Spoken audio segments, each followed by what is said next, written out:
Anna's heart broke more with each passing second, her world collapsing around her as she whispered her grandmother's name over and over again, as if the sound of it could somehow undo the terrible finality of the moment. Alarmed by commotion, James looked back. He returned and, despite his injury, helped Anna carry her grandmother to the vehicle. He limped into the driver's seat, and they sped away, Anna's sobs filling the car. She laid Lily on the back seat and frantically attempted to resuscitate her, performing CPR with shaking hands. "Stay with me, Grandma. Please stay with me," she pleaded in vain.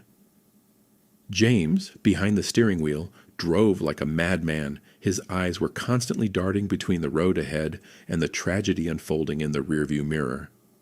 "Keep trying, Anna," he shouted over his shoulder. "Don't give up." And she continued chest compressions, her hot tears falling onto Lily's lifeless face. Minutes felt like hours as they sped towards the bunker, but despite Anna's desperate efforts, her grandmother remained unresponsive. Anna's head hung low as she finally accepted the inevitable. She collapsed beside Lily, her body racked with sobs. Back at the bunker, the team gathered, the weight of their losses heavy in the air as they went over the mission's outcome. Sonny, their beloved leader of many years, is killed in action. James is critically wounded and in surgery, and a close family member of one of their own lost her life during escape. They also noticed that Rachel did not come back to the base and exchanged worried glances. No one could tell what happened to her, and, for all they knew, she might have been taken a prisoner or even dead. Relief flooded through her as she rushed in and embraced her grandmother in a tight, loving hug. When she turned around to look back at Sandusky, the room behind her was empty. The mysterious man disappeared. "Come on, we need to get out of here," she whispered to Lily, hurrying to untie her restraints. They made their way back through the maze of corridors, looking for others from the group. The building seemed to close in around them, the walls pressing in as panic rose. Anna did not know where she was going and how to get to the exit. Suddenly, as they turned a sharp corner, they found James on the floor, slumped against a wall, bleeding heavily. "James!" Anna's voice broke. She dropped on her knees beside him, her hands trembling as she tried to stop the bleeding. "Anna, finally I found you. Where have you been? Where is your group?" He slurred and reached out a hand to her, his voice filled with both relief and concern. He tried to get up, but slid down the wall again with a moan of pain. Anna didn't answer his questions, too concerned about his prolific injury. "James, you're hurt. I need to stop bleeding." "Anna, just go," he groaned. "It's not safe. Get Lily out of here." "I'm not leaving you," she said pointedly. She yanked off her belt and swiftly fashioned a makeshift tourniquet, securing it tightly just above the wound. Her fingers worked deftly despite the tremor of urgency in her nerves. James gritted his teeth. A subdued groan escaped his lips as she hauled him up, his weight pressing heavily against her. He swayed, but she steadied him, her grip secure. At the far end of the corridor, they suddenly heard the sounds of radio exchange and footsteps growing closer. "This way," James muttered. His voice was tight with pain. They moved as quickly as they could.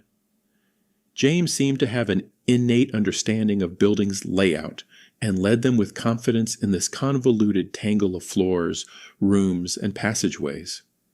They walked through several corridors and then slipped through a fire exit door that led to yet another flight of stairs. It felt as if they were so close to freedom, and that's where they found Sonny lying in a pool of his own blood, his face pale and his breathing labored. He was alone. Rachel, that was supposed to be with him, was nowhere in sight. "Sonny!" James screamed in terror and stumbled to his side, forgetting about his wound. "Sonny, what happened? Where's Rachel?" Sonny's eyelids weakly fluttered open, his hazy eyes finding James. "Jim, I think it was a setup. They wanted us here. Rachel, I'm not sure. She disappeared. His voice was fading, each word a struggle. "Jim, I am done for. Leave me. You have to make it out. Don't let them catch you. Promise me." James swallowed back his tears and nodded. "I promise." Sonny's face momentarily lit up with relief as he looked around him at Anna and Lily. Then with one final labored breath, he closed his eyes and his body went limp. Anna stood speechless, with her hands clasped at her chest.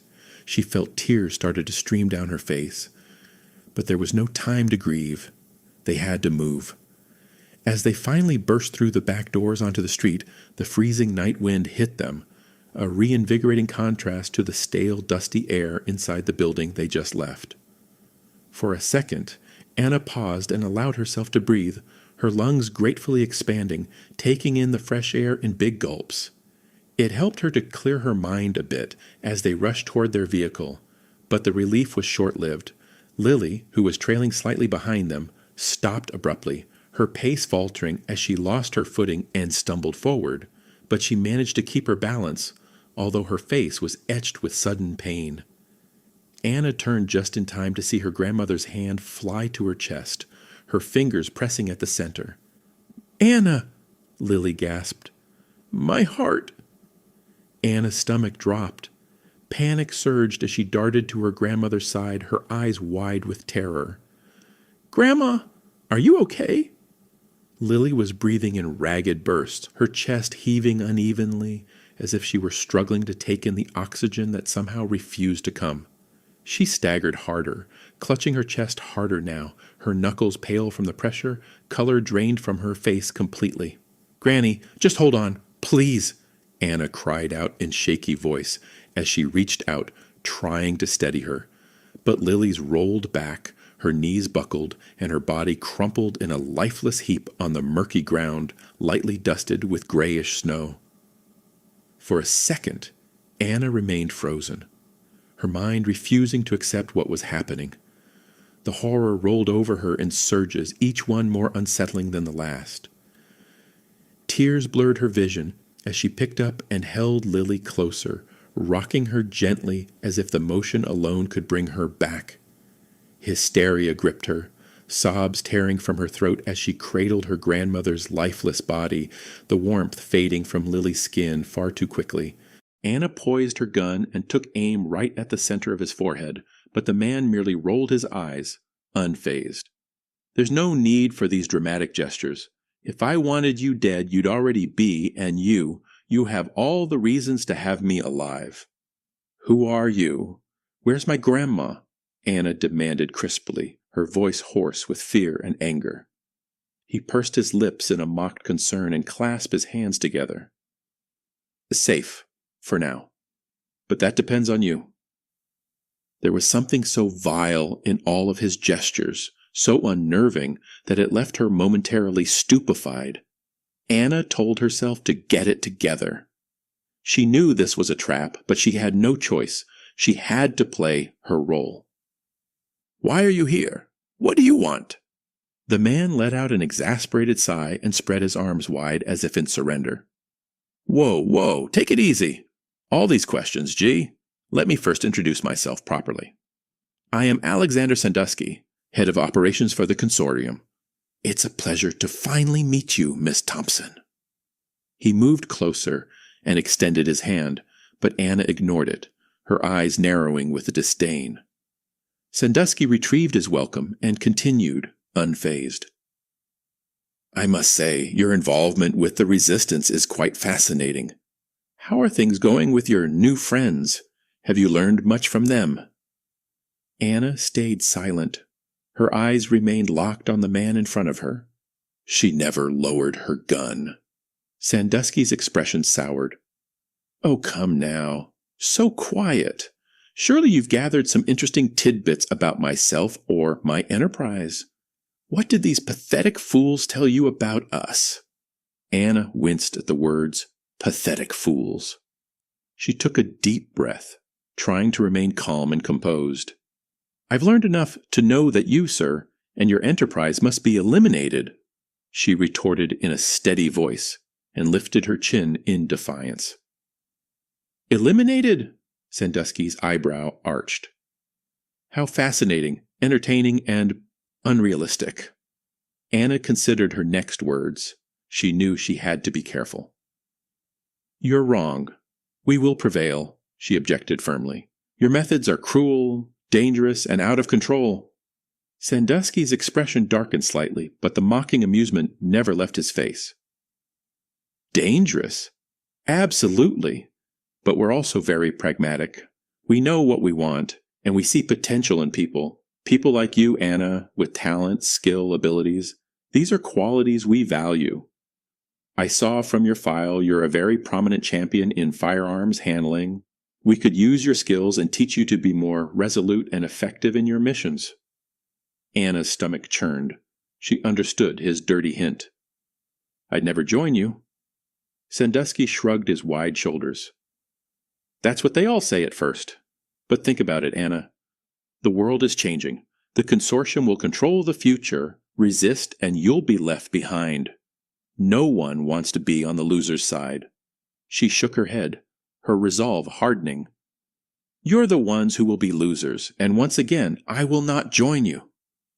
Tell me, Anna, Sandusky continued, changing his strategy, his tone shifting slightly. Do you ever miss your old life? Simplicity, the normalcy. It's understandable if you do. Everyone longs for what they once had. Anna felt a pang in her chest at these words. They stirred the memories of her life before the chaos, and they rushed in, flooding her mind in a wave of nostalgia. She stayed silent, not wanting to give him any leverage. Sandusky's eyes gleamed as he watched her divining her thoughts, her emotional turmoil evident as if laid out right in front of him. I can make you a promise, Anna. Help me, and I will ensure you get that good old life back after a couple of years of faithful service to our cause. You could return to a world where you don't have to fight every day. World where you have your grandma, friends, and simple ordinary existence. Think about it. Anna's could feel her determination wavering for a moment, but she quickly regained her composure. My answer stays the same, she repeated firmly. His features darkened, and he reached inside his pockets, fumbling with something inside. Pity, but I am sure soon we will meet again and reassess. He then gestured to a door at the far end of the room. You will find your precious grandmother in that room. For now, I grant you your life. You're free to go.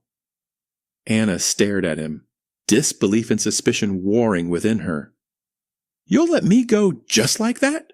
He smiled bleakly, and the smile didn't reach his eyes. We've already got what we wanted today, he uttered cryptically. As for your granny, consider it a gesture of goodwill. Just be a good girl, and remember, you might not be as lucky next time. Anna cautiously stepped sideways towards the room that Sandusky pointed at, still distrustful of this unexpected generosity.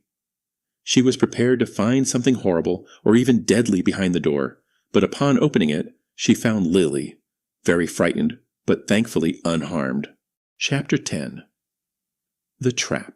South Raveno Street was located in the industrial part of the city.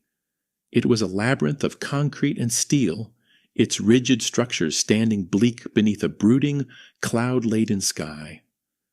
A cold drizzle of snow and rain fell steadily, dampening the streets where partially thawed, pollution-streaked slush mixed with murky puddles, their surfaces thinly iced over and cracking beneath every step. Gusts of wind cut through the alleyways, carrying a biting chill that viciously penetrated through layers of clothing. A seemingly unremarkable office building loomed among warehouses and factories, its plain facade blending into the lifeless surroundings. Anna felt the dread of the weather, matching perfectly her own mood as she, James, Sonny, Rachel, and several other members of the resistance approached the entrance. Stay sharp, James instructed his teammates. This could be a setup. Anna looked ahead, gripping her weapon tightly. The team slipped inside. Just like the tip suggested, they encountered no guards. The interior was eerily quiet. The fluorescent lights buzzed overhead, casting a harsh glow on plain walls and old stained linoleum floors.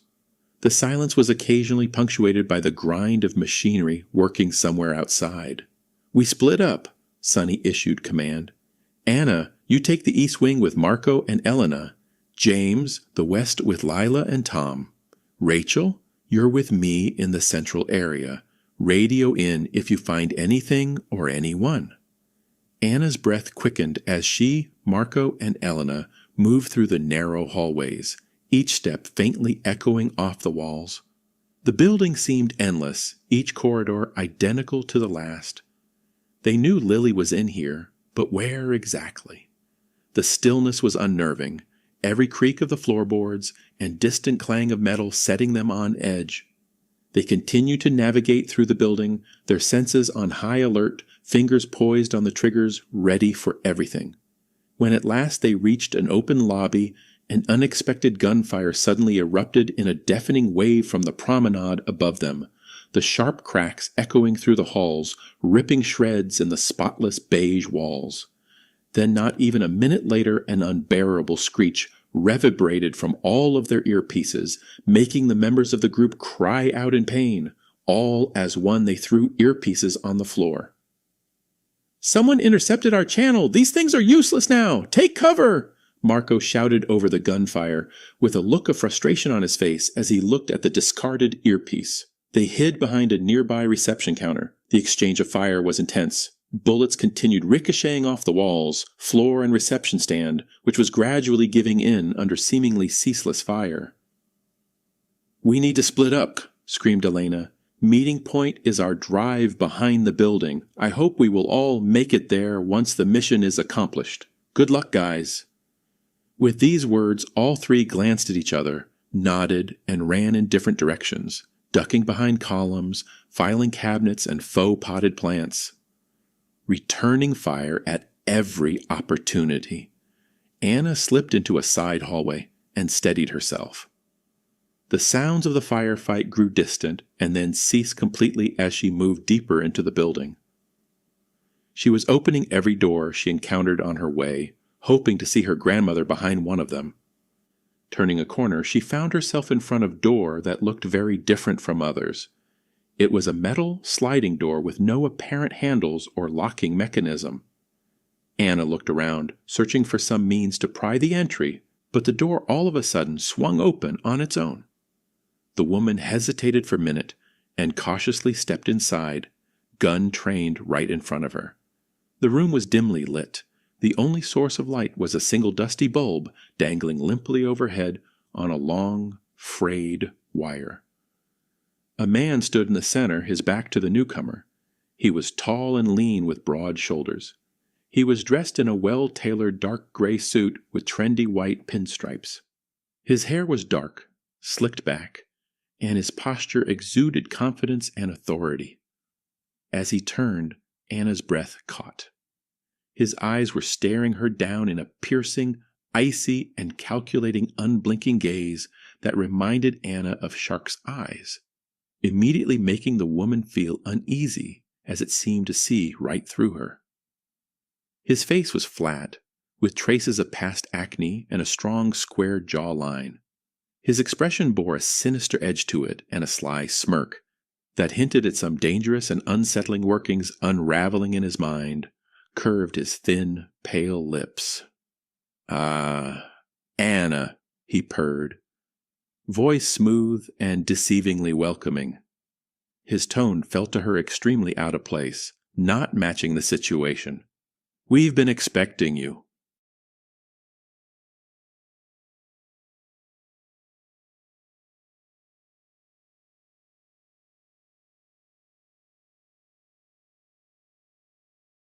This is the end of this chapter. Thank you very much for listening. Please let me know in the comments, what would you like to see further in the story?